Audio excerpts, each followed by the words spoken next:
Bueno, muy buenos días o buenas tardes a Un todas. momento, Irone, un momento, ¿Me dices tú ya?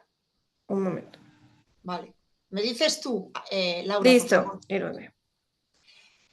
Muy buenos días a todas y a todos. Un saludo a Otto Granados, a los panelistas que nos acompañan, a todas y a todos ustedes. Me da muchísimo gusto darles la bienvenida en nombre de la Organización de Estados Iberoamericanos a este diálogo regional iberoamericano sobre educación formal en derechos humanos. Y esta es una actividad de la Red Iberoamericana de Educación en Derechos Humanos y para la Ciudadanía Democrática. Quiero de verdad agradecer profundamente la presencia, el compromiso y sobre todo el trabajo constante de las personas que nos escuchan hoy. Muchos son representantes de entidades, de organizaciones, de instituciones que son miembros o amigos de la Red Iberoamericana. Una red que fue creada a principios de 2024 para promover justamente la educación en derechos humanos en Iberoamérica. Una educación que creemos que no se debe enfocar solo en formar para saber, sino también y sobre todo en formar para ser. Esto es, una educación que forme ciudadanos responsables, conscientes y que fomente la convivencia democrática. Y es que de esto queremos hablar precisamente hoy. Creer que la democracia, los principios, los valores sobre los que se fundamenta el sistema democrático, el respeto a la legalidad, a los derechos humanos, es algo inamovible, es un grave error y lo estamos viendo ya. En realidad, debemos construir cada día los cimientos de nuestra convivencia y para esa tarea contamos con una herramienta fundamental que es precisamente la educación. Sin una formación ética a la ciudadanía, esos cimientos son muy frágiles. De hecho, no priorizar una educación dirigida a formar ciudadanos buenos y hacia la ciudadanía comprometida contiene riesgos graves para nuestro modo de vida democrática. Por lo tanto, la educación ética, la educación en derechos humanos no es una opción.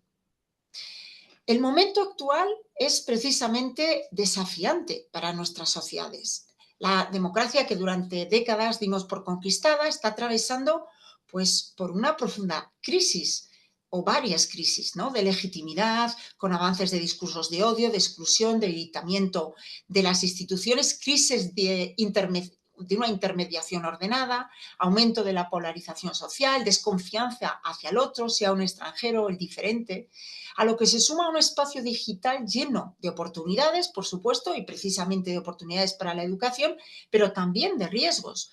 Las redes sociales, la inteligencia artificial y el ciberespacio en general están generando nuevas formas de vulneraciones de los derechos humanos que nos desafían cada día, porque muchas de ellas son nuevas. Y todo esto está impactando en un incremento de la desafección ciudadana hacia la democracia, especialmente en la población más joven.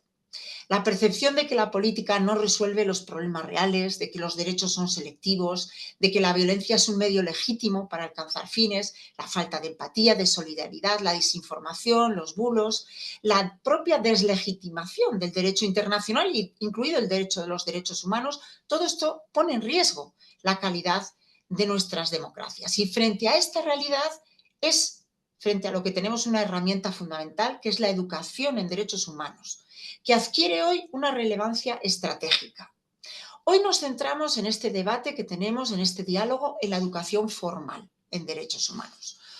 Pensamos en la educación formal no solo como un tema adicional y saldrá en la discusión, un tema que debe estar incluido en los planes de estudio. También pensamos que debe haber, por supuesto, debe ser objeto de conmemoraciones especiales, ocasionales, pero sobre todo debe ser una política estructural, transversal y transformadora.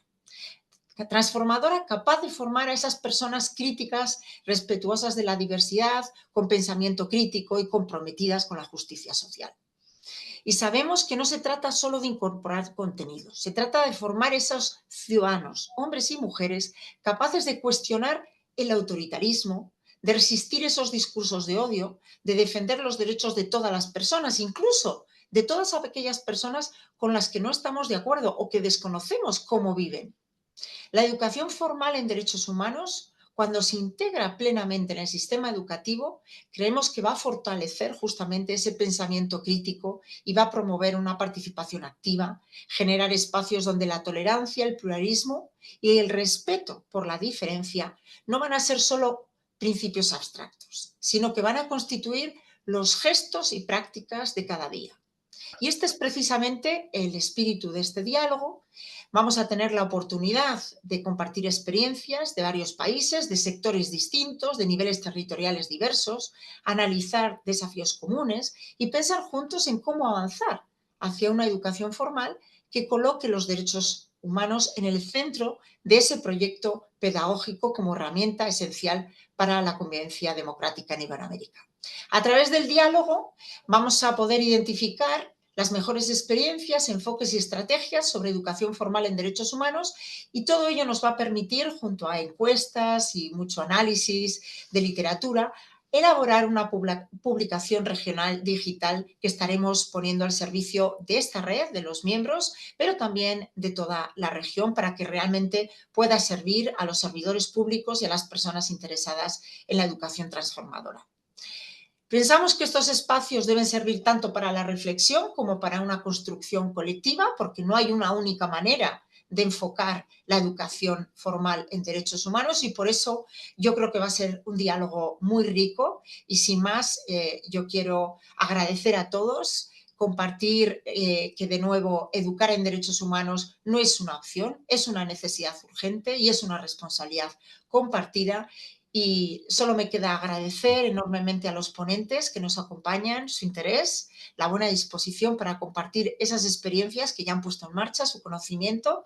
Y sin más, Otto Granados, que ha sido secretario de Educación en México, te paso la palabra para que moderes este diálogo. Muchísimas gracias. Gracias a todos. Muchas gracias, Irene. Muy buenos días o buenas tardes, dependiendo de donde se encuentren. Pues esta mañana, ya como lo dijo Irene, tenemos realmente un panel de lujo para compartir las experiencias, aprendizajes y retos en esta materia que formarán una parte central del informe al que Irene acaba de hacer referencia, que la OI producirá en los próximos meses. Y tenemos 5 participantes de lujo, la verdad. Quisiera presentarlos brevemente antes de empezar el diálogo. Tenemos a Marcela Feuerswenger, que es la ministra de Educación de la provincia de La Pampa, en Argentina, donde previamente desarrolló una larga carrera, fue subsecretaria y directora general de Educación Secundaria y Superior, también fue rectora del Instituto Superior de Formación Docente y ha participado en la construcción de varios programas de inclusión educativa como Vos Podés y otros. Además, debo decir que, según observadores y expertos argentinos, amigos míos, muchos de ellos, dicen que La Pampa es hoy la provincia con el mejor modelo de educación inclusiva, así que vamos a pedirle a la ministra que nos cuente. En segundo lugar, estoy presentando en el orden en que les voy a formular las preguntas al doctor Enrique Shaw, que es profesor titular del Departamento de Psicología de la Universidad de los Andes.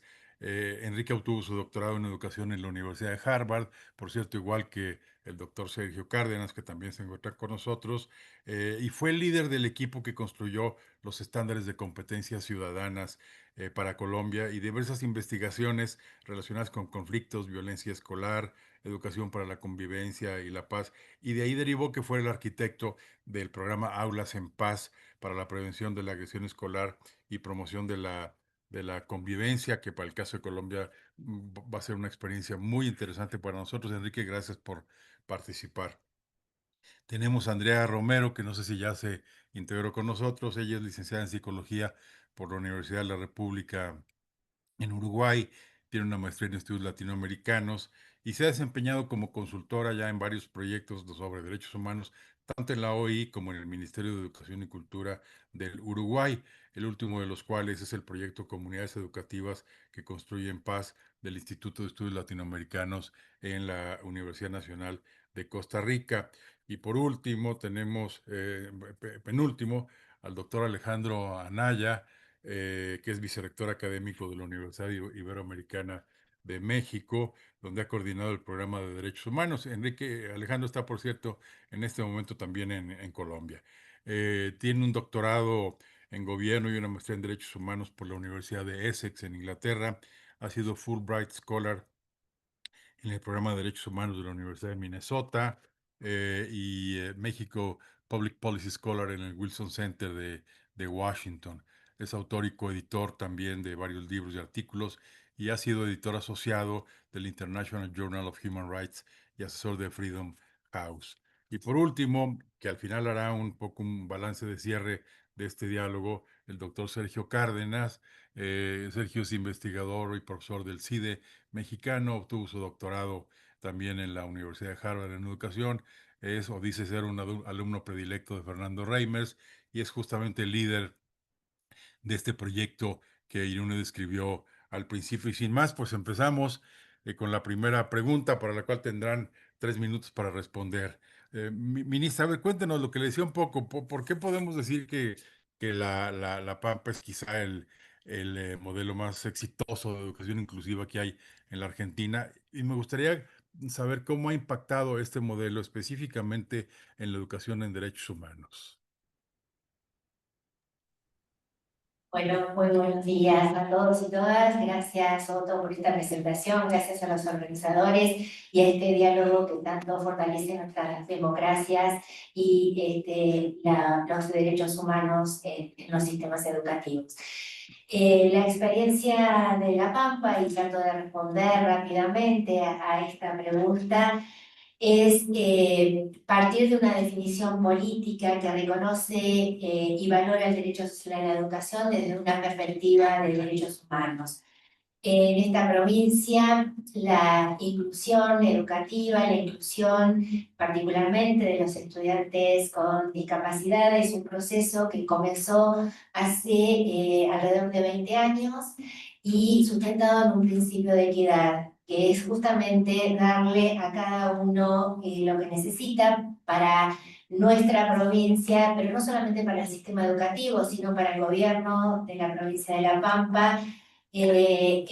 Hablamos de inclusión en términos amplios y para nosotros la educación en una sociedad democrática es inclusiva o no es educación.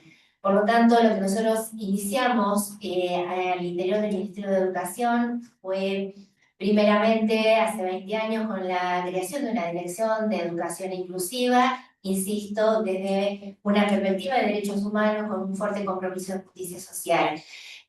Una dirección que fue atravesando distintos momentos de dirección inclusiva, un momento de retracción, de hablar de educación especial, para luego volver a hablar de educación inclusiva, y hoy hablamos de educación, de una dirección general de transversalidad de la educación inclusiva en términos bien amplios.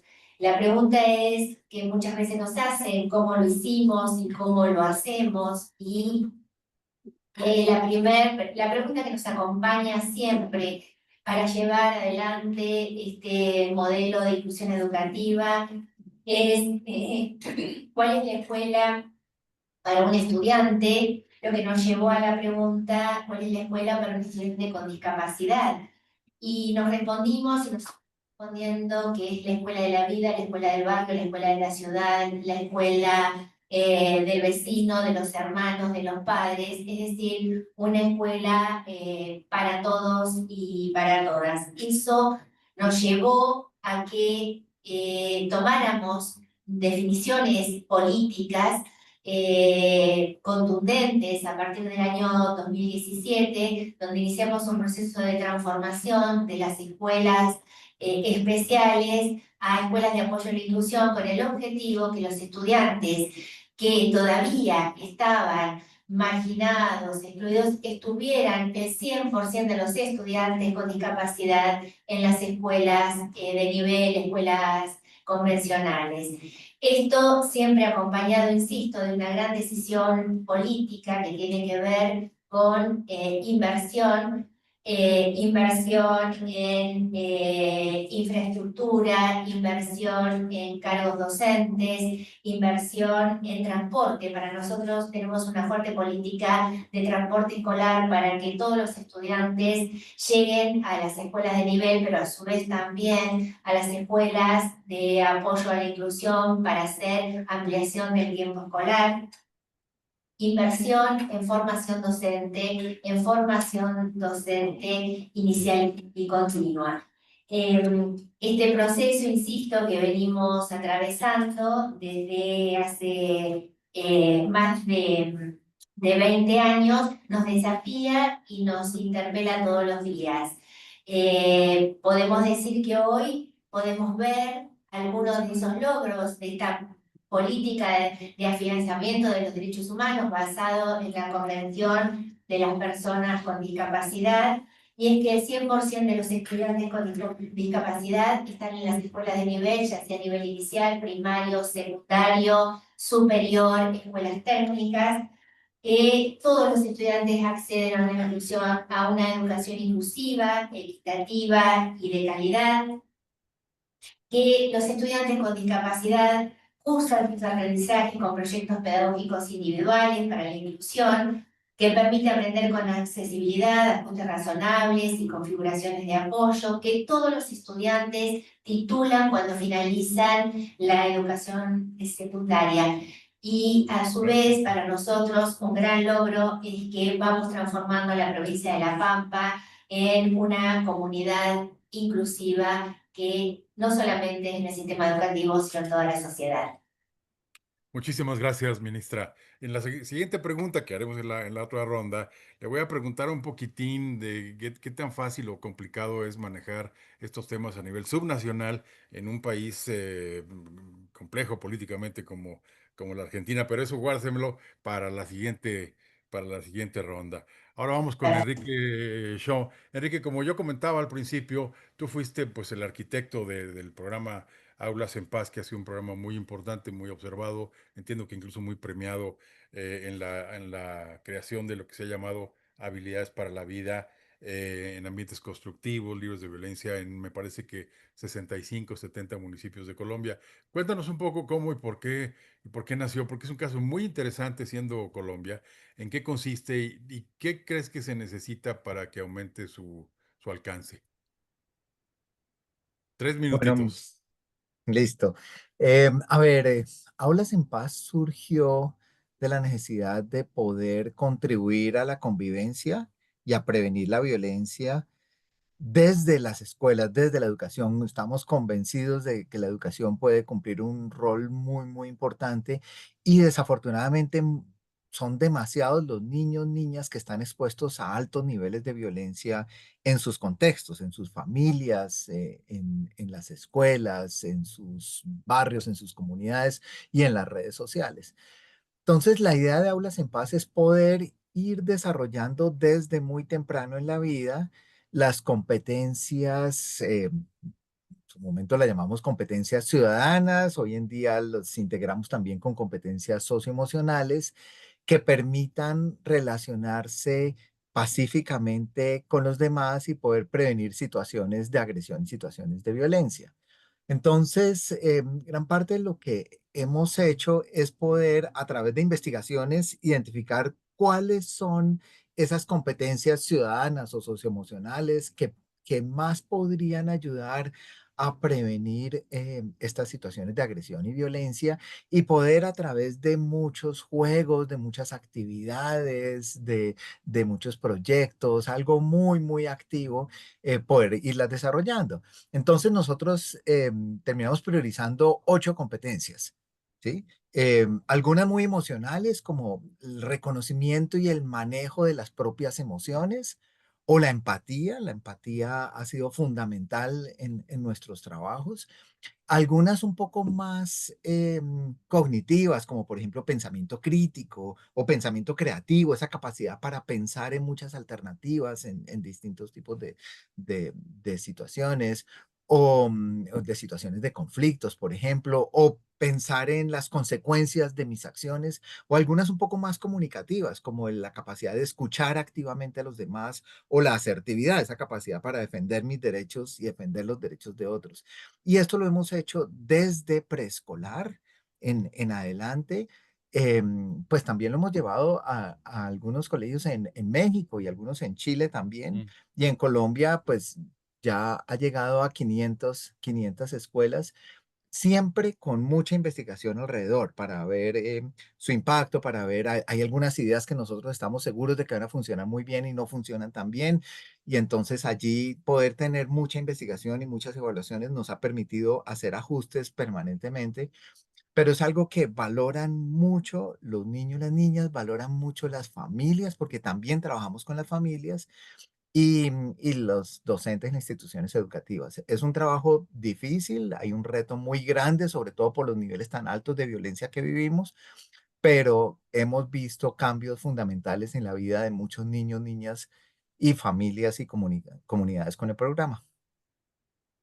Muchas gracias, Enrique. En la siguiente ronda me gustaría, porque el caso de Colombia, tu país, es muy interesante, si este proceso fue más o menos complicado en determinadas zonas del país, como supongo yo que pudo haber sido, que nos lo cuentes en la siguiente ronda. No sé si Andrea Romero ya está con nosotros esta mañana. Estoy por acá, estoy por acá. Buenos días y Hola, buenas Andrea. tardes a algunos. Muy buenos días o buenas tardes. Estás en San José, ¿verdad? Estoy en Uruguay. En Uruguay ahora, perfecto. Exacto, Bueno, exacto. Andrea, Andrea, bienvenida. A ver, como yo comentaba a la hora de tu presentación, una de las dificultades que muchos docentes reportan es que la educación en derechos humanos y la verdad es que en otras disciplinas se vuelve densa o árida por la rigidez de la malla curricular. Pero la experiencia de ustedes en la instrumentación de este programa de América Latina Cuenta, Cuentos que Construyen Paz, pues me pareció a mí un enfoque bastante original, bastante atractivo, alternativo. Cuéntanos un poco cómo nació, cuáles han sido sus resultados hasta ahora y cómo midieron su impacto, su incidencia. 3 minutitos, Andrea. Bueno, muchas gracias. Bueno, les cuento un poco. El, América Latina Cuenta, ¿verdad? Cuentos que construyen paz fue parte de un proceso, ¿verdad? Que forma parte de un proceso en un proyecto que se llama Comunidades Educativas que Construyen Paz, que es de la Universidad Nacional de Costa Rica, específicamente del Instituto de Estudios Latinoamericanos, ¿verdad? Del IDELA. Este proyecto surge en la época de la pandemia, ¿verdad? Eh, Buscando, ¿verdad? También seguir adelante con algunas propuestas, ¿verdad? Dirigidas desde la parte de extensión de la universidad a las comunidades educativas, sobre todo en términos de educar en derechos humanos y también de buscar también formas pacíficas en la resolución de los conflictos. Entonces, en época de la pandemia tuvimos que llevar adelante otras formas como el trabajo de manera remota. Entonces, al principio se comenzó con una sola comunidad educativa, que fue la comunidad de Heredia, en Costa Rica, y después es que hacemos, ¿verdad?, esta ampliación a 6 países de Latinoamérica, siempre trabajando de manera remota.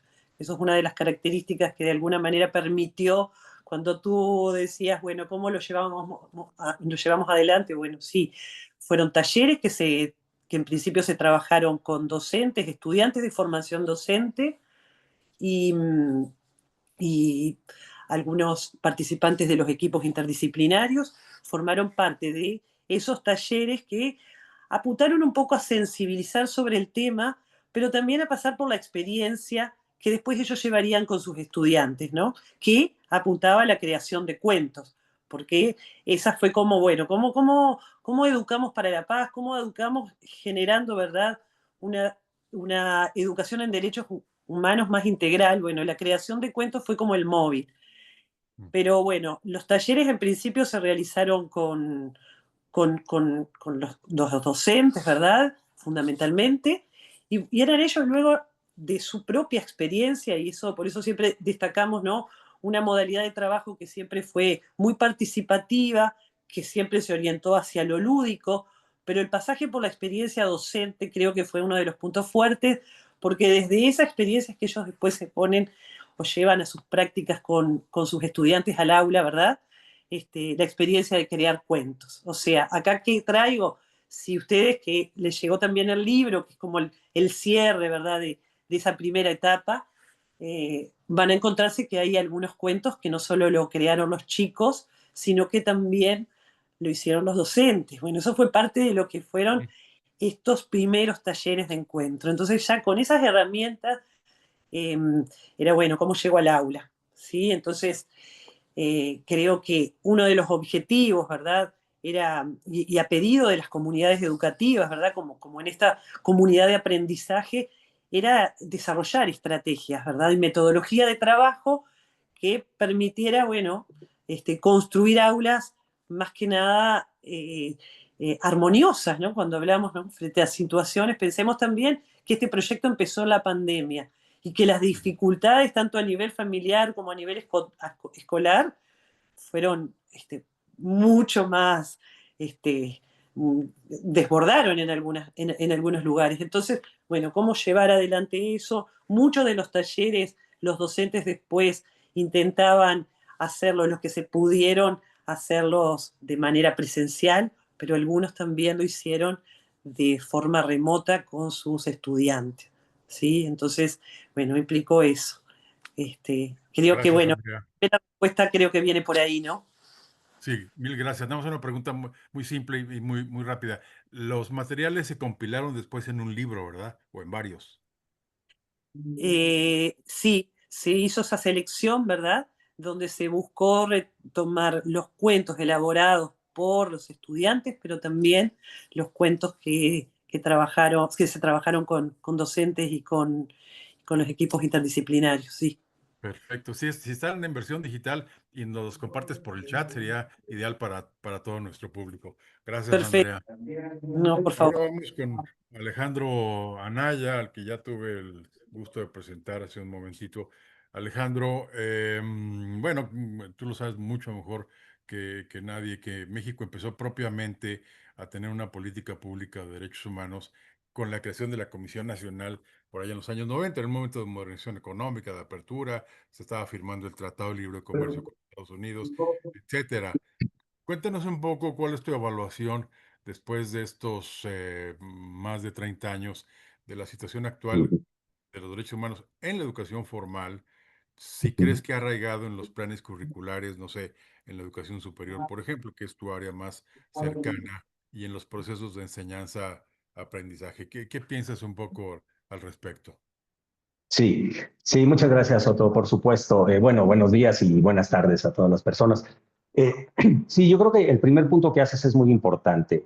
Sí enmarcaría yo los avances que se han dado en materia de educación formal en derechos humanos a esta discusión pública más amplia sobre el tema, ¿sí? Sobre la agenda de derechos humanos. O sea, la agenda de derechos humanos irrumpió en la agenda pública mexicana, como bien dices, quizá empezando mediados de los 90, con la creación de todo este aparato de comisiones estatales de derechos humanos, y quizá todavía con más fuerza a partir de los 2000 en el marco de una muy intensa interacción política alrededor del tema de los derechos humanos, ¿no? Entonces, eso como el marco, como el contexto general, que quizá de esta interacción política se fue aterrizando a lo educativo, ¿no? Y sí han pasado muchas cosas en estos últimos 25, 30 años en materia, sobre todo me centro en materia de educación superior, que es el campo que conozco más.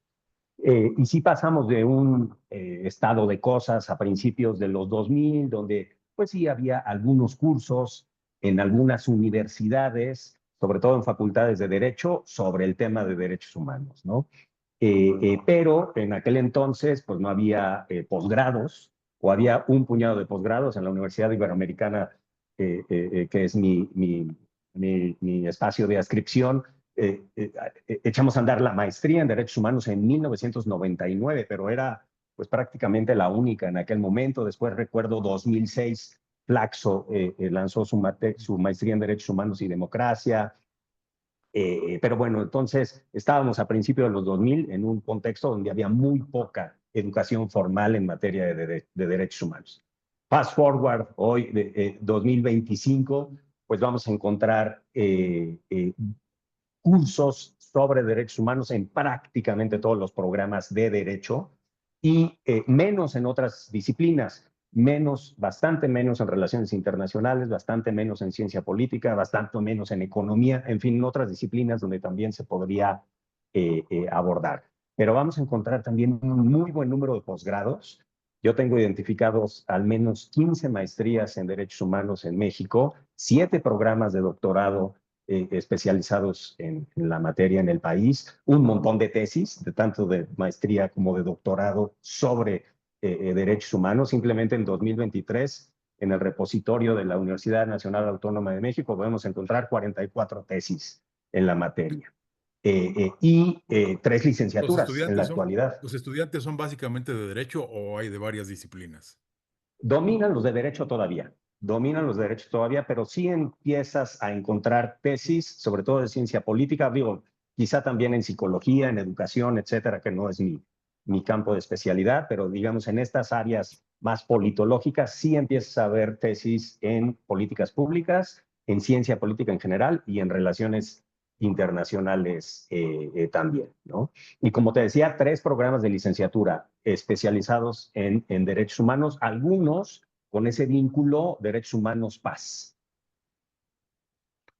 Ok. Perfecto, Alejandro, muchísimas gracias. Más adelante te voy a preguntar una cierta paradoja entre, digamos, este desarrollo académico de los programas de derechos humanos y el nivel de internalización que el ciudadano común y corriente tiene de la idea. Bueno, volvemos ahora con la ministra.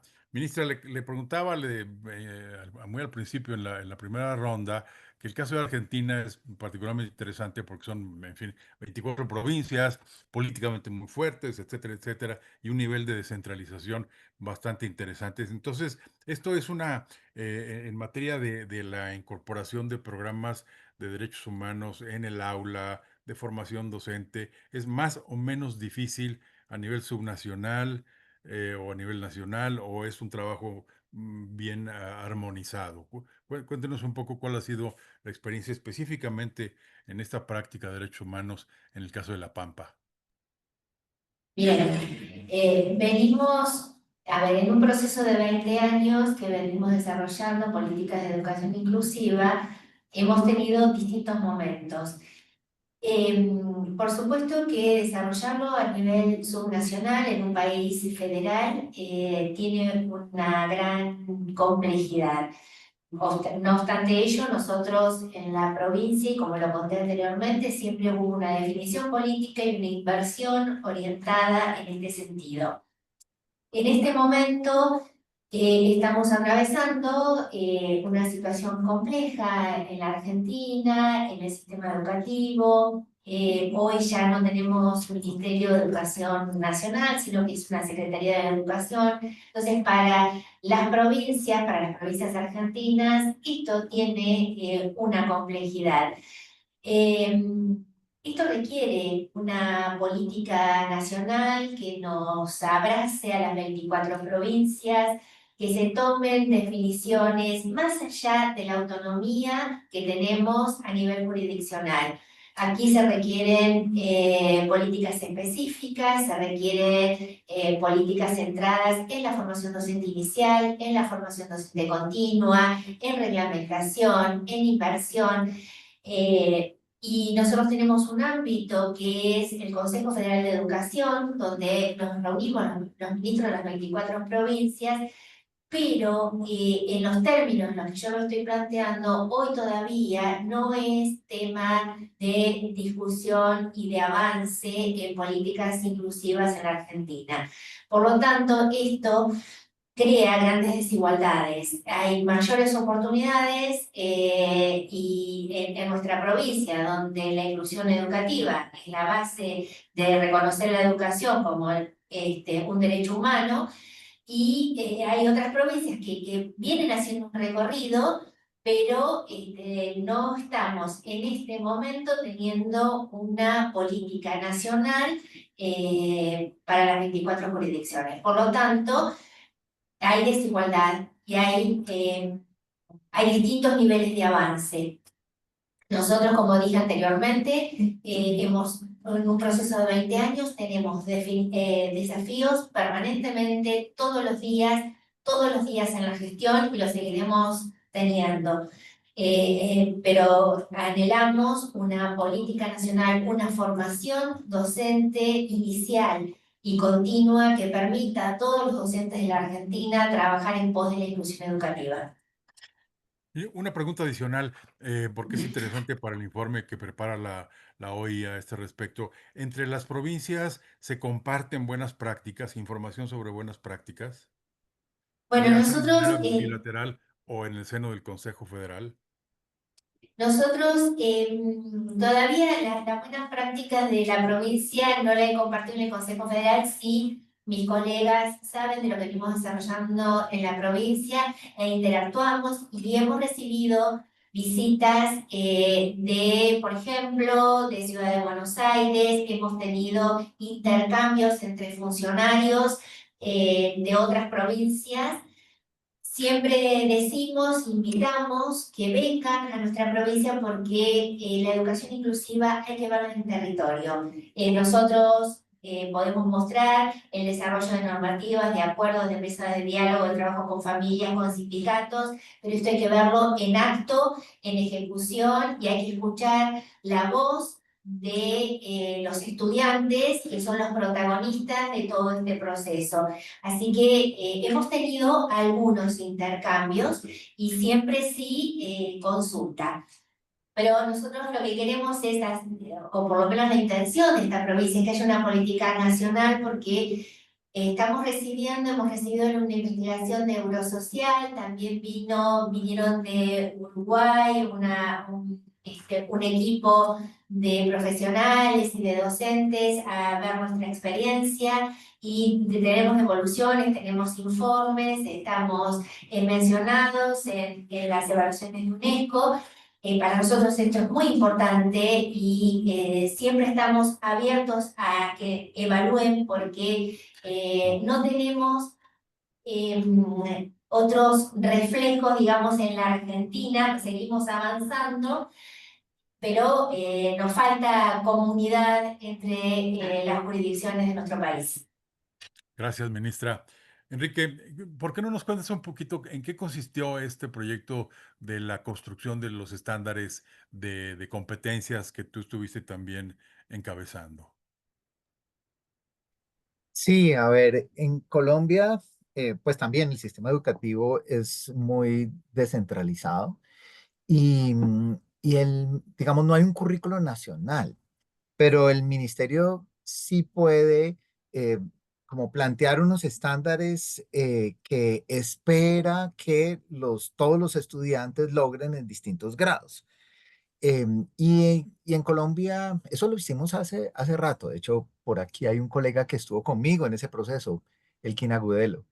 Y nosotros, digamos, le ayudamos al ministerio a definir esos estándares con un enfoque en competencias que es importante, pues porque en Colombia y en toda América Latina ha habido una tradición más en valores y en algo en donde los adultos le dicen a los estudiantes qué es lo que tienen que hacer y cómo lo tienen que hacer.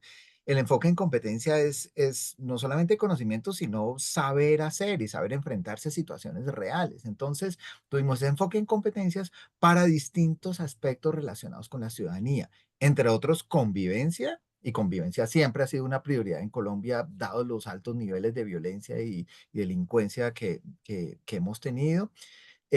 Pero también formación para la democracia y para una democracia participativa. Entonces ahí hicimos un esfuerzo grande de identificar el tipo de competencias que requieren los estudiantes para poder participar y poder ayudar a construir y a generar transformaciones por vías pacíficas de aquello que no está bien. Y también en toda una dimensión relacionada con diversidad, con identidad, con inclusión, donde ellos, los mismos estudiantes, pueden desarrollar esas capacidades para identificar aquellas situaciones de discriminación o aquellas situaciones de exclusión que hay en sus contextos cercanos, pero también en sus contextos más amplios, nacionales o incluso globales, y poder actuar frente a eso para poder frenar aquello que no está bien.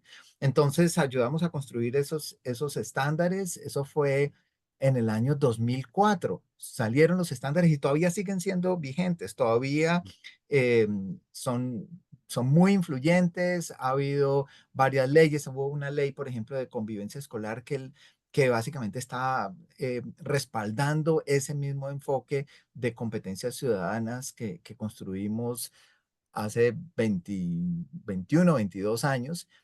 Y digamos, todavía hay mucho por hacer, pero el mensaje ha sido muy claro de, en vez de que los adultos le estemos dando discursos a los estudiantes sobre lo que tienen que hacer, es ayudarlos a través de mucha pedagogía activa, ayudarlos a que ellos mismos desarrollen esas capacidades emocionales o esas capacidades más cognitivas o algunas mucho más comunicativas para poder participar activamente en la construcción de sociedades más incluyentes, más pacíficas, que valoren la diversidad y donde los abusos de poder no estén permitidos y haya mejores relaciones democráticas entre todos. Muchísimas gracias, Enrique. Andrea Romero, el proyecto de Cuentacuentos que tú nos explicabas, Cuentos que Construyen Paz, se llevó a cabo en 6 países, según entiendo. Platícanos un poquito si encontraste o qué diferencias y qué semejanzas encontraste entre ellos que sean como destacables en un sentido o en otro. Muy bien. Bueno, primero contarles qué países sí participaron de América Latina, ¿verdad? Argentina estuvo presente, estuvo Costa Rica, Guatemala, Brasil, México y Uruguay, fueron los 3 países, ¿verdad? Eh, Algunos puntos en común que sí hubieron, ¿verdad? Era esta necesidad de contar con herramientas, con una metodología, ¿verdad? Que se pudiera llevar a la práctica en los centros educativos. Entonces ese fue como el primer punto común, ¿no? Después en todo tiempo lo que fuimos haciendo, indagar un poco cuáles eran las necesidades de cada comunidad educativa. Pues bueno, aparecía, si bien esta cuestión más estratégica, también aparecía, en verdad, la necesidad de formación, de tener, ¿verdad?, posibilidades a nivel curricular de poder implementar ciertas líneas de trabajo que sí habilitaran, ¿verdad?, a la construcción de una comunidad educativa pacífica. Entonces, bueno, esos fueron como los puntos más importantes en cuanto a las semejanzas. Obviamente que hubieron una cantidad de otros desafíos y obstáculos que implicaron en esta heterogeneidad, ¿verdad? Implicaba llegar a acuerdos con los horarios, con los tiempos, cómo, ¿no? Porque estábamos hablando hasta de los horarios eran diferentes. Y sin embargo hubo un compromiso que es de las cosas que sí voy a destacar y por algo este proyecto continúa y hoy es una red de trabajo porque la idea es que se puedan seguir sumando otras comunidades educativas, ¿no?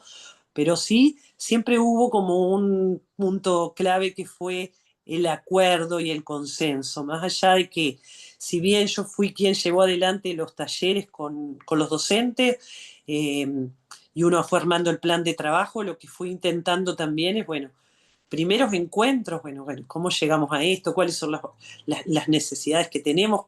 ¿Hacia dónde vamos? ¿Cuáles van a ser las fechas, los horarios, verdad? Establecer como una hoja de ruta. Eso fue como de las cosas que nos ayudó a ir orientándonos, ¿verdad?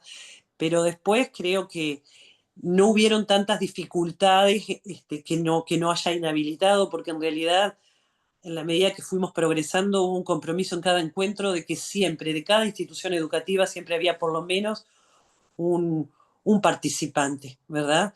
Y después creo que si bien aparecían las diversidades y fue un espacio donde cada uno podía expresar lo que ocurría en su comunidad educativa, porque también apuntábamos a eso, había muchos puntos en común, ¿no? En las necesidades, en las formas de afrontar.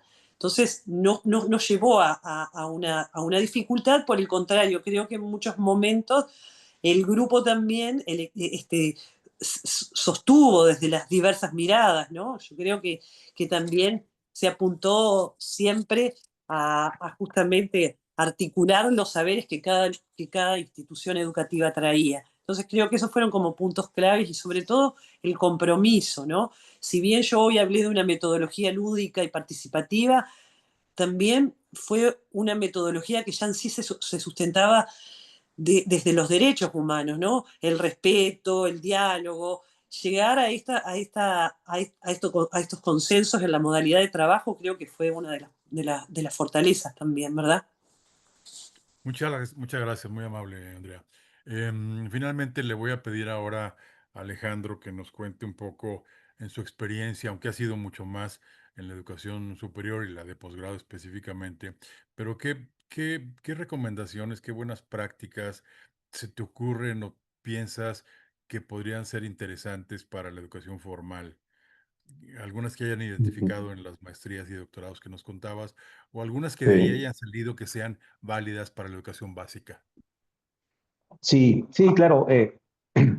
Creo que el punto de partida para esta reflexión, que seguramente las compañeras, los compañeros pedagogos que están en el grupo lo pueden plantear mucho mejor que yo, pero es esta diferencia entre educar sobre derechos humanos Mm, con educar para los derechos humanos, ¿no? Y eso yo lo veo muy claramente incluso a nivel universitario, ¿no? En que los cursos especializados, sea de derecho, sea de ciencia política, de relaciones internacionales, en el que puedes abordar temas conceptuales complejos, teorías, relaciones causales entre fenómenos relacionados con los derechos humanos, etcétera.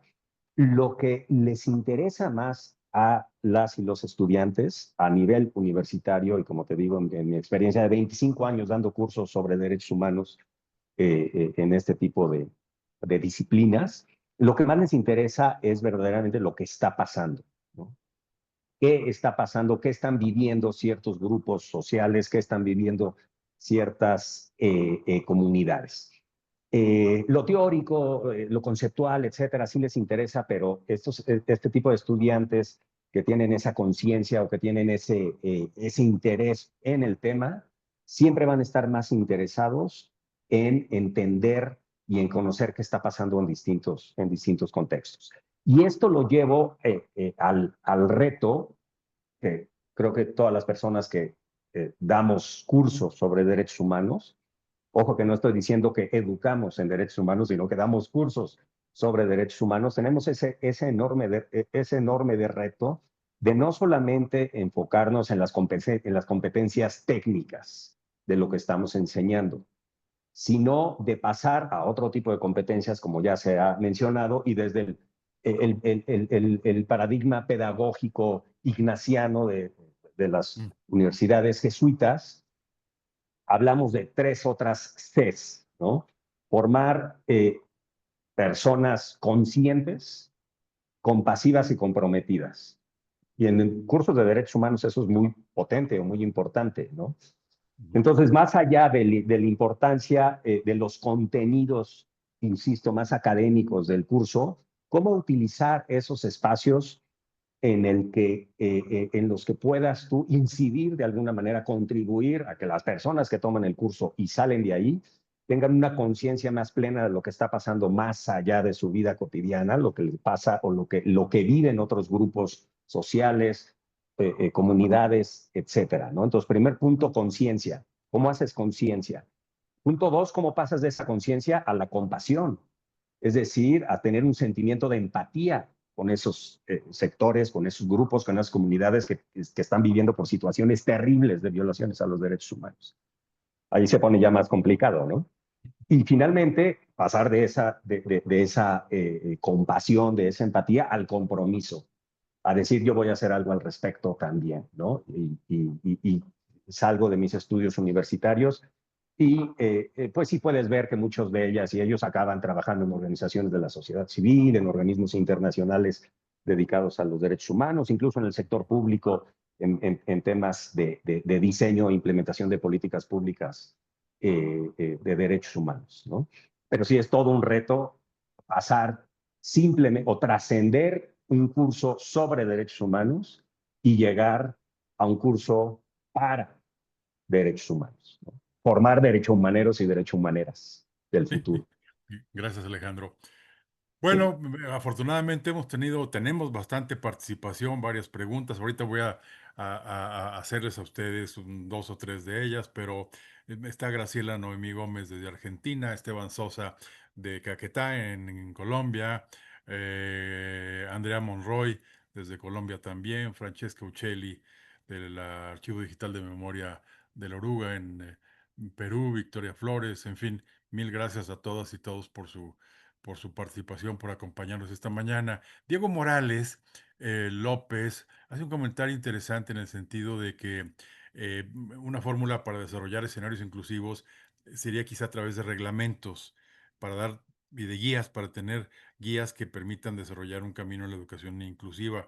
Eh, ¿Alguien de ustedes tiene una reacción? Quizá la ministra, que vi que se manifestó en este sentido, nos podría hacer un comentario brevísimo a la sugerencia que hace Diego Morales. Sí, Otto, tal cual dice Diego, para hacer una verdadera inclusión educativa esto requiere de modificación de marcos normativos, de reglamentaciones. Nosotros lo hemos hecho todo basado en este caso específico en la convención, lo que establece la convención, pero también requiere modificaciones en el estatuto docente. Nosotros acá tenemos siempre abiertos las paritarias docentes, donde establecemos los acuerdos para llevar adelante, que los acuerdos paritarios legislan justamente entre el Estado y los trabajadores.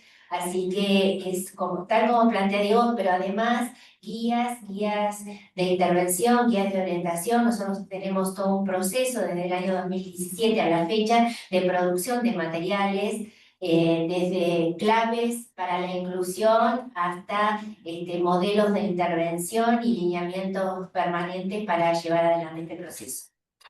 Mil gracias, ministra. Claudia Italia Flores Chávez hace una pregunta, un comentario muy interesante.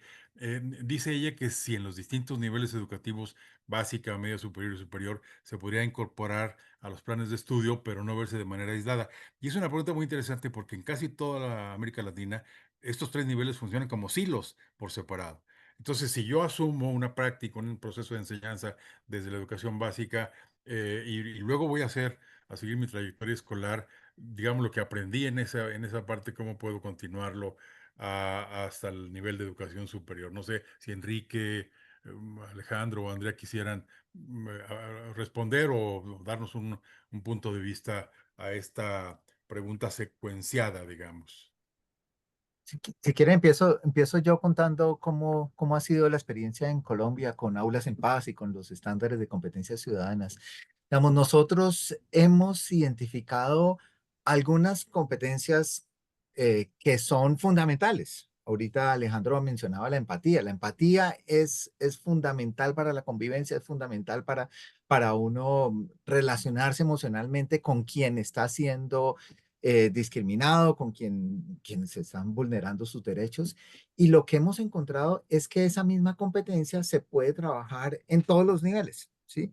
Entonces, pero se necesitan distintos niveles de complejidad para su trabajo. Entonces, en preescolar es fundamental lo que se puede hacer para el desarrollo de la empatía, pero en preescolar trabajamos con estrategias muy sencillas y de hecho tenemos unos personajes. Hay una que se llama Gigi la jirafa y Gigi es con quien a través de estirar el cuello y mirar cómo otras personas pueden estar viendo la situación, estamos trabajando empatía allí. Pero entonces, con grados más avanzados, por ejemplo, en secundaria estamos trabajando mucho empatía en contextos virtuales, en contextos donde puede haber abusos y maltratos a través de redes sociales y es mucho más difícil poderlo identificar, pero allí hacemos el esfuerzo a través de videos y a través de proyectos que los mismos estudiantes trabajan de cómo se puede empatizar. Y ahora vi en una de las preguntas que Marcela me preguntaba por el trabajo de justicia restaurativa. Nosotros estamos trabajando mucho empatía para promover, digamos, reparación de daños cuando uno ha participado en algo en donde le ha hecho daño a otros. Y eso lo estamos haciendo a nivel escolar, pero también lo estamos haciendo a nivel universitario. Entonces, a nivel universitario, cuando cuando algún estudiante o algunos estudiantes pueden haber hecho algo que le haga daño a algún otro compañero, por ejemplo, a través de redes sociales, que está pasando mucho, muchas situaciones de ciberacoso a través de redes sociales.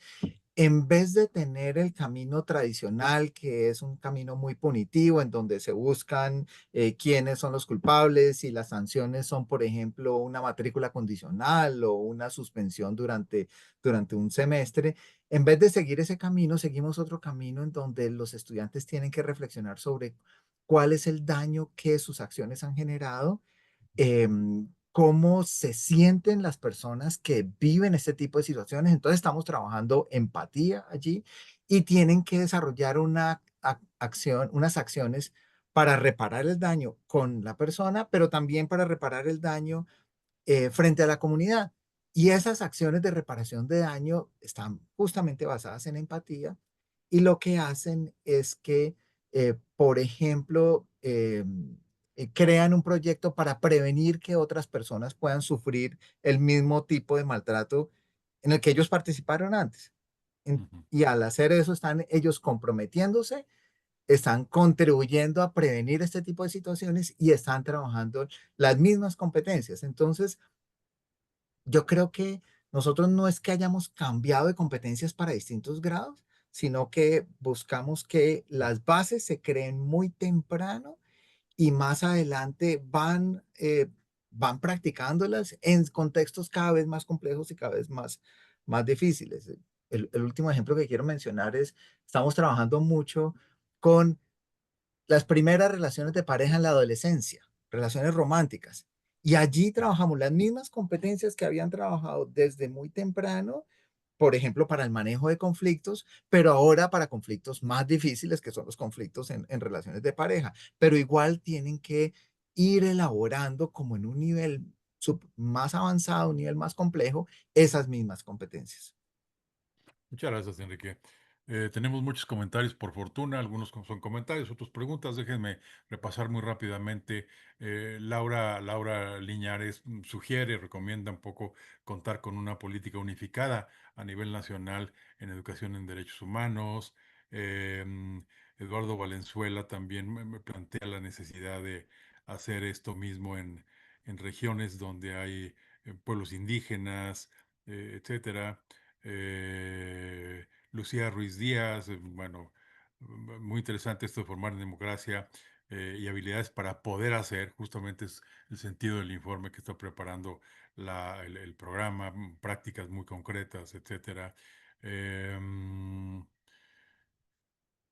Katia Opalka, que está participando con nosotros desde Canadá, desde Quebec, de padres que quieren controlar con quién sus hijos van a la escuela y qué se enseña, un poco como parte de esto mismo. Eh, Participantes: Marvin Pérez Camarena de la Universidad Loyola del Pacífico de Acapulco, en México. Dora Olivo Velázquez, en fin. ¿Cómo se asume la? Esta es una pregunta, a ver, me detengo en esto. Es de Colombia también, de Raquel Benavides, que es muy interesante porque el déficit en este punto genera cuellos de botella en derechos humanos y en muchas otras cosas. ¿Cómo mejorar, cómo asumir, fortalecer la formación docente? En este caso para la educación en derechos humanos. Andrea contaba a Romero que los docentes también escribieron los cuentos. No sé si Andrea, en fin, qué recomendaciones tendrían como para que los docentes también estén mucho mejor formados y lo puedan, por lo tanto, enseñar mejor. Andrea, si quieres, por favor, darnos Claro que una sí. opinión y pasamos luego ya al cierre con Sergio Cárdenas. Yo creo que es una de las necesidades que más plantean los docentes, ¿verdad? Tener formación docente en el área, ¿verdad? Y que sí se habiliten los tiempos, porque a veces, incluso a veces para llevar estas experiencias a la práctica, a veces implica, para no salirse del modelo curricular de los programas, ¿verdad? Implica toda una travesía que a veces lleva muchísimo tiempo. Entonces yo creo que eh, cómo se instrumentan, ¿verdad? En los programas, lo que es la educación, la formación. Yo participé acá en Uruguay también de un proyecto que justamente hicimos, un proyecto de investigación, que lo que hicimos fue en todas las áreas de, de educación formal, ¿verdad? Que qué herramientas contaban los estudiantes de formación docente y de todas las áreas educativas en cuestión de educación en derechos humanos, y nosotros encontrábamos que a medida que avanzaban los grados curriculares se iba perdiendo en cuanto a la formación, insisto. Entonces yo creo que tenemos que recuperar eso, ¿verdad? Que sí haya mayor formación en todas las áreas de educación, y obviamente son las herramientas que después contarán los docentes para poder de repente desarrollarlas con los estudiantes, ¿sí? Pero sí es uno de los debes, y es por ello que esta propuesta implicó justamente a involucrarlos a ellos, a darles herramientas, ¿no? Y pasa en Yo muchas ahora, disciplinas, pasa en muchas exactamente. disciplinas. Pero Indudablemente. en lo que es formación, lo más cercano que tenemos de repente es formación ciudadana. Acá por lo pronto se le llama de esa manera, pero de repente hoy uno de los ponentes recién hablaba, ¿no? Del desarrollo de competencias, decía, y que implica como el hacer, ¿no? Cómo desarrollar aquellas competencias, ¿no? Que me permitan estar haciendo desde los derechos humanos, ¿no? Desde esa mirada. Entonces sí, yo creo que es de los desafíos, ¿verdad? Cuando estalló la pandemia, por ejemplo, se descubrió que el 70% de los docentes no tenían competencias digitales y no lo Exacto. sabíamos, pensábamos que sí. Y esto pasa en otras disciplinas, en otras Ujú. Ujú. materias. Tenemos a Randy González desde hace rato con la mano levantada. Si quieres, Randy, hacer tu comentario, y tenemos dos comentarios de Alejandro Anaya y de Enrique, y con eso casi cerraríamos para darle paso a Sergio Cárdenas y las palabras de cierre de nuestra directora Irune Aguirrezábal. Randy, por favor.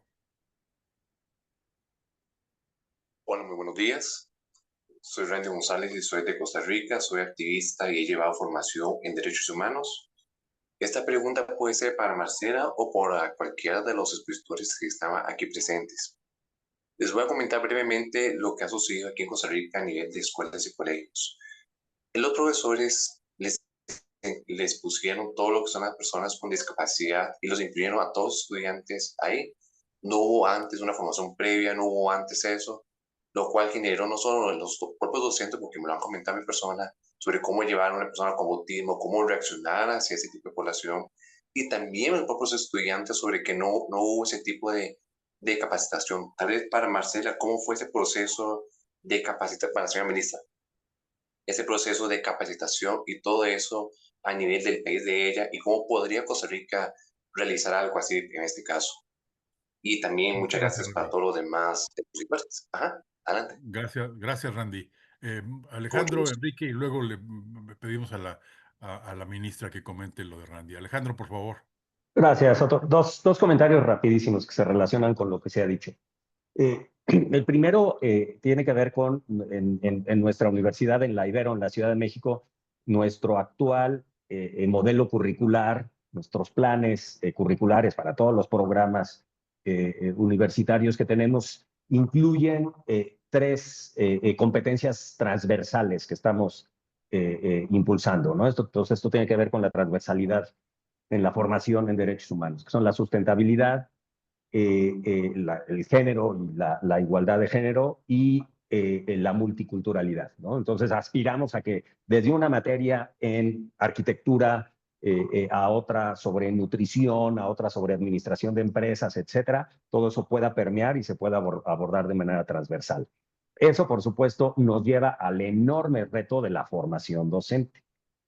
Un docente, un arquitecto, una experta en finanzas, otra persona que dé cursos sobre entrevista en psicología, etcétera. Imagínense la enorme cantidad de materias en un contexto universitario. Entonces, formar a las y los docentes para que puedan incluir en su curso, que a lo mejor es muy técnico y muy especializado, esta formación sobre estos tres temas transversales, es un enorme reto, y lo que hemos identificado que funciona mejor en materia de formación, más allá de cursos formales, es establecer comunidades de formación entre las y los propios docentes que van compartiendo experiencias, van compartiendo buenas prácticas, lo que sí les funciona, lo que no les funciona, etcétera. Y eso es lo que más, creo que mejores resultados nos ha dado en materia de formación docente en estos ejes transversales.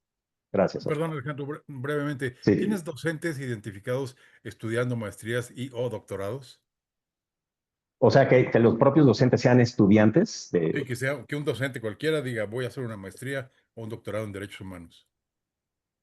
en derechos humanos, ninguno. Un Ninguno docente que yo, activo, sí, que tú docentes sepas. activos, pero bueno, tenemos 2.500 docentes, ¿no? Entonces probablemente, pero en nuestros propios programas de derechos humanos, de maestría y de doctorado en nuestra universidad, no hay, actualmente no hay ningún profesor, digamos, de otra materia Ok, distinta al derecho o a la ciencia política, ¿no? Pero sería gracias, interesante gracias. tener un profesor Claro, de gracias, Alejandro. arquitectura estudiando el doctorado en derechos humanos. Por ejemplo, Enrique. Ajá. Sí, quería complementar la importancia de la formación docente, pero quería como señalar que a nosotros nos parece particularmente importante la formación inicial de docentes. O sea, la formación cuando todavía no están ejerciendo y están apenas desarrollando sus estilos pedagógicos. Hay una colega mía, Ana María Velázquez, aquí también en la Universidad de los Andes, hizo un estudio sobre las facultades de educación en Colombia y qué tanto incluyen dentro de su pensum este tipo de formación de la que estamos hablando, y es muy, muy poco, es sorprendentemente poco lo que están aprendiendo, y eso es muy problemático porque llegan a ejercer como docentes y conocen muchas teorías pedagógicas, pero muy poco sobre cómo manejar una situación de conflicto en el aula, cómo promover en los estudiantes la capacidad para que ellos mismos eh, reconozcan y manejen sus propias emociones, cómo manejar situaciones de acoso escolar o bullying o ciberacoso que están ocurriendo de una manera tan común, cómo crear un ambiente en el aula que sea incluyente, que sea democrático, en donde hay conflictos, pero los conflictos se manejan de manera constructiva. Todo eso debería ocurrir cuando se están formando como docentes. Allí hay una oportunidad enorme, y lo que hemos visto en Colombia y también lo hemos visto en otros países de América Latina es que eso no tiene tanta relevancia en la mayor parte de los programas de formación docente, y allí hay una oportunidad de tener un impacto muy grande en la educación en el futuro. Gracias, Enrique. Ministra, un último comentario a la pregunta de Randy González de Costa Rica, por favor. Si me permite, Otto, un complemento a lo que venían diciendo Andrea y Enrique, que también es clave los diseños curriculares desde el nivel inicial hasta la formación docente en clave de derechos humanos. Ahí, que esto es lo que hay que abordar en la escuela, y la supervisión y la vigilancia de quienes tenemos funciones ejecutivas en este caso, de que esto se efectivice en las aulas. Por supuesto que esto, y los niveles, el nivel que forma la formación docente inicial en articulación directa con los niveles para los que se forma, para nosotros ahí hay una clave para efectivizar la enseñanza y la aplicación de los derechos humanos en la educación. Y con respecto a la pregunta de Randy, nosotros venimos haciendo formación docente continua. Ahora estamos en un proceso de revisión de toda la estructura curricular de la formación superior de los maestros, y justamente la educación inclusiva ocupa en la formación docente inicial, lo va a ocupar de manera transversal.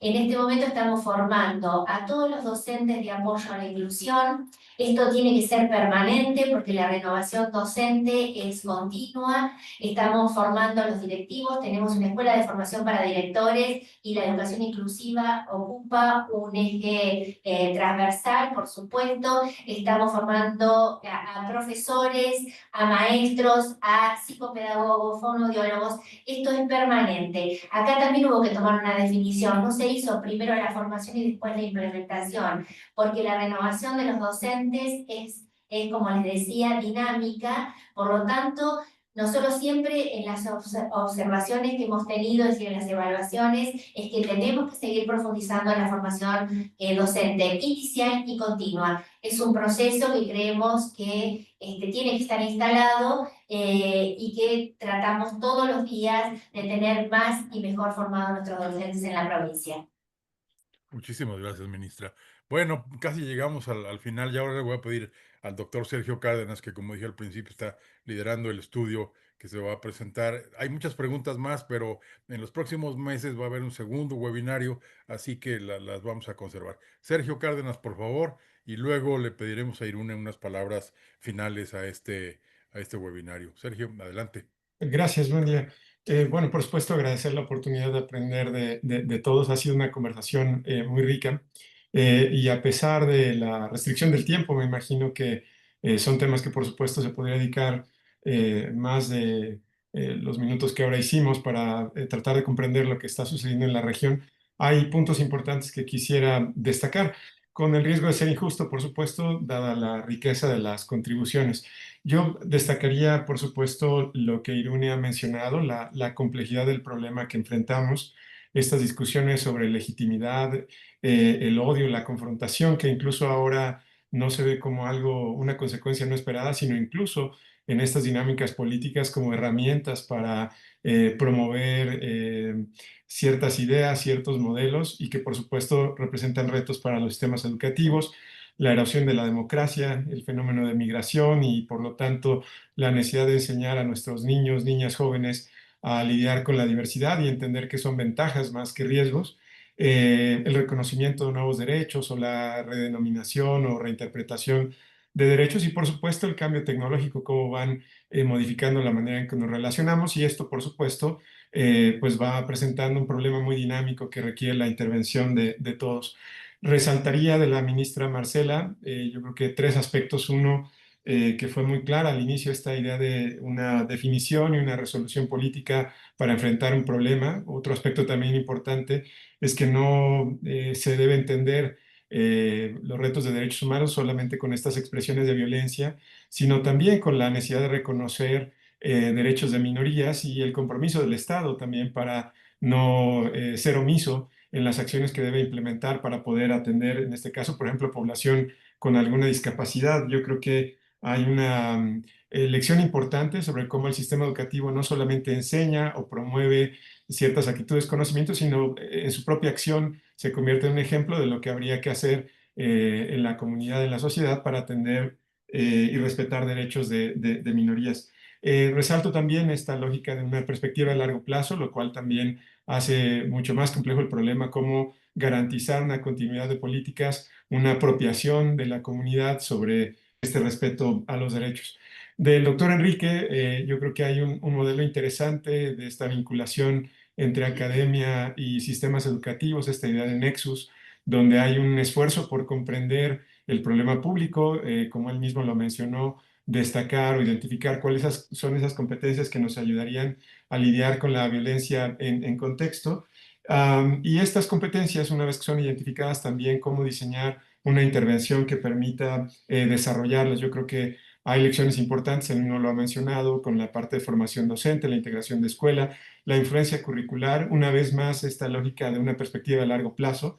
Es muy interesante observar cómo estos estándares han tenido pues una utilización, una influencia por más de 20 años, lo cual sugiere no solamente la importancia que tiene dar estos mensajes o esta posibilidad de establecer hacia dónde deben mirar las escuelas, las aulas. Yo creo que es una lección muy importante. Por supuesto, destaco también el caso de Andrea, esta posibilidad de generar soluciones desde el aula, el crear espacios para poder no solamente reflexionar, sino compartir estos aprendizajes.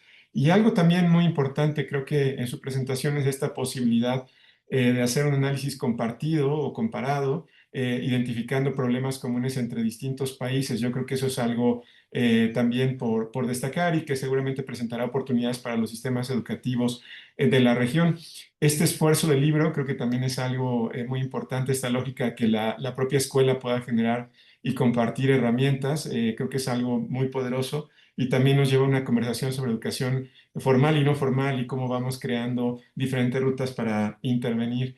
Y por supuesto, en el caso de Alejandro, yo creo que tocó un tema muy importante sobre lo que es la investigación, el conocimiento en derechos humanos y para derechos humanos. Yo creo que la reflexión que él hace también sobre cómo ha ido evolucionando la atención y la posibilidad, yo creo que un punto muy importante que también él destacó de formar formadores, yo creo que hay un rol de la universidad, yo creo que el ejemplo que él pone sobre esta orientación que el sistema de bueno, el sistema jesuita de la Universidad Iberoamericana ha adoptado sobre cómo desarrollar competencias específicas entre profesionales, creo que es algo que hay que, por supuesto, resaltar. Y también me quedo, por supuesto, siendo injusto por la riqueza de la contribución, me quedo también con esta oportunidad que habría sobre cómo provocar un interés no solamente en las áreas de derecho, ciencia política y relaciones internacionales, sino por supuesto también en las escuelas de educación y de pedagogía, cómo aprender entre estos modelos.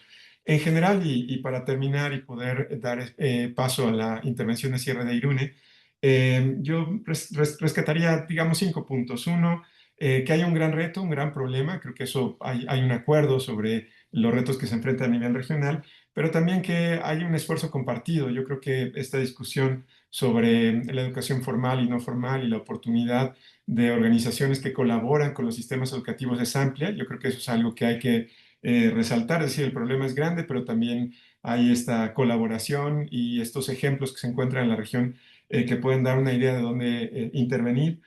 Por supuesto, la lógica de continuidad, resaltaría mucho lo que mencionó la ministra Marcela, el propio Enrique, este esfuerzo y Alejandro con estos esfuerzos de los 90s, de cómo se requiere una continuidad y reconocer ese esfuerzo previo y por supuesto aprender de todo lo que se ha hecho. El vínculo de la educación formal y no formal, que de hecho es un eje del reporte, ahora estamos enfocados en lo formal, pero también hay esta oportunidad de reconocer la educación no formal. De hecho, veo en el foro a Francesca Uccelli con esta iniciativa de la oruga, que justo es uno de los múltiples ejemplos que encontraremos en la región sobre cómo podríamos contribuir, combinar y trabajar de manera conjunta entre el sistema educativo formal y todas estas intervenciones que promueven educación no formal. La transversalidad también ha sido algo que también ha estado en el foro. Yo creo que algunos de los participantes lo han mencionado, la importancia de entender la transversalidad y por supuesto, también estar muy conscientes que hay un reto grande ante un problema que está cambiando, no solamente problema en términos de cómo el sistema educativo se mueve, se reorienta, esta discusión, este último punto que se marcaba ahora sobre la formación docente, la formación pre-servicio, yo creo que eso es algo muy importante, son estos retos que se han ido arrastrando. Sino también como los propios problemas de violencia, migración, en fin, que estamos observando, también son muy dinámicos y van a presentar un reto. En general, y con esto cerraría, creo que hay una lógica de optimismo. Yo creo que Alejandro lo resaltó bien con este contraste entre lo que se observaba en los 90s y ahora esta posibilidad de observar múltiples programas de formación de formadores y de análisis de los derechos humanos. Creo que es algo por resaltar. Por supuesto, lo que la ministra Marcela también resaltaba, esta continuidad y esta posibilidad de que el sistema educativo envíe un mensaje poderoso en términos de incrementar su capacidad para atender a minorías. Por supuesto, insisto, este vínculo entre academia y gobierno, yo creo que es algo que vale la pena reconocer y conocer y, por supuesto, buscar que se reproduzca. Y esta lógica también del reconocimiento de la escuela y las contribuciones desde las comunidades escolares hacia el sistema educativo, para mí dejan una cierta dosis de optimismo, a pesar de la magnitud del problema que enfrentamos en la región, que también resaltó Irune. Con esto cerraría, Irune, por favor. Bueno, Muchísimas gracias, Sergio. Adelante, Irune. No, al revés. Muchísimas gracias, Otto. Sergio, estupendo resumen y muy buenas las últimas líneas, ¿no? Hacia dónde apunta. Y muchísimas gracias a Enrique, Alejandro, Marcela y Andrea. Solamente decir que, bueno, el optimismo siempre es un buen compañero, así que es bueno siempre terminar con optimismo, pero yo también creo que el desafío es grande. Lo primero que dijiste también es un gran reto, lo dijeron todos, y nos falta todavía, pues yo creo que darnos cuenta de que esto es un tema absolutamente estratégico, ¿no? para el presente y para el futuro de nuestros sistemas democráticos. Necesitamos que esta herramienta educativa, la educación ética, la educación para crear esos ciudadanos comprometidos, conscientes y compasivos en el otro orden, pues sea una realidad, ¿no? Hemos creado por ello, por esta urgencia que tenemos ante el desafío de la democracia, la Red Iberoamericana de Educación en Derechos Humanos y para la ciudadanía democrática. Muchos y muchas de las que nos acompañan hoy ya son miembros de la red, amigos de la red, a través de sus instituciones educativas, instituciones públicas, empresas, ONGs, fundaciones, etcétera.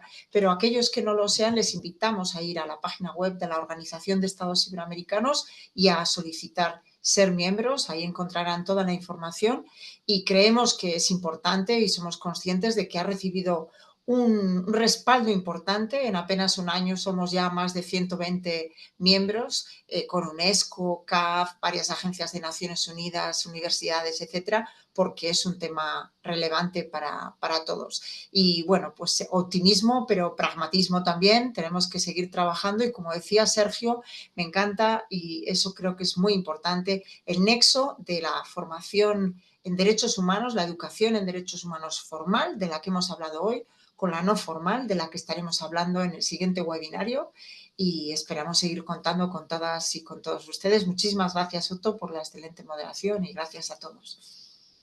Muchísimas gracias a todas y todos, Alejandro, Marcela, Enrique, Sergio, Andrea. En el chat tienen los correos electrónicos, tanto de la red como del programa, para que, en fin, por ahí cualquier cosa que se requiera, estamos a sus órdenes. Mil gracias a todas y todos. Tuvimos 100 participantes, o sea que es válido ser optimistas. Gracias. Gracias. Gracias, hasta luego.